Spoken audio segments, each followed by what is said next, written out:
Du coup, c'est J'ai cité. Eh ben, voilà. Personnellement, j'ai toujours aimé la BD, mais j'ai plutôt fait une formation en graphisme en fait.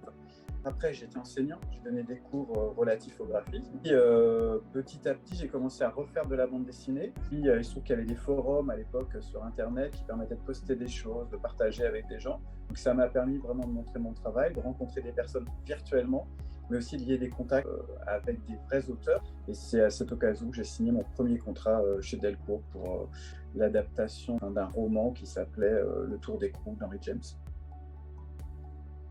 Alors la BD, moi la BD qui est la plus relative à la nature sur laquelle j'ai travaillé, c'est le Jardin de Rose. Donc l'histoire du Jardin de Rose, c'est plutôt une chronique sociale. C'est l'histoire d'une femme qui habite dans une cité en banlieue parisienne, qui n'est pas très bien entourée, qui n'a pas beaucoup d'objectifs dans sa vie, qui est plutôt finalement assez malheureuse et qui va reprendre goût à la vie grâce à un petit carré de jardin qu'elle va récupérer dans des jardins ouvriers, mais dont en réalité elle n'est pas la locataire. Je pense qu'il y a une vraie différence entre une population jeune et une moins jeune. Je pense que chez les jeunes, effectivement, la BD peut permettre de faire passer beaucoup d'idées, sensibiliser à beaucoup de choses. Je pense que le public jeune est assez perméable. Je pense qu'aujourd'hui, la BD, elle aborde effectivement tous les sujets du monde, tous les domaines, de la santé, de l'écologie, du féminisme.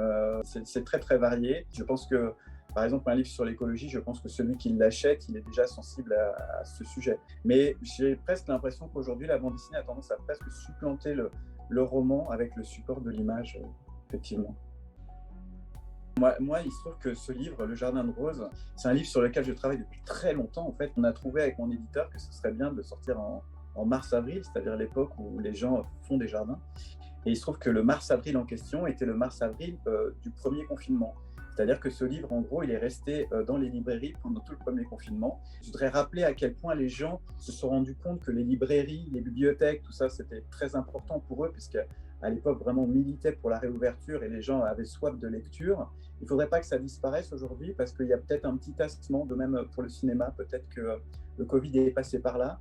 Et donc, voilà, il faut faire vivre le livre, il faut continuer à être curieux, il faut continuer à lire des choses, à rencontrer des auteurs, à faire marcher ce marché-là, d'autant que la bande dessinée, c'est vraiment un secteur très spécifique à la France, donc il faut vraiment que ça continue de vivre, d'exister, et il n'y a pas que les mangas dans la vie, puisqu'aujourd'hui, c'est ça qui truste les meilleures ventes, et c'est peut-être un petit peu dommage. Donc voilà, c'est bien de venir, et c'est bien de rencontrer des auteurs, et de partager, d'échanger.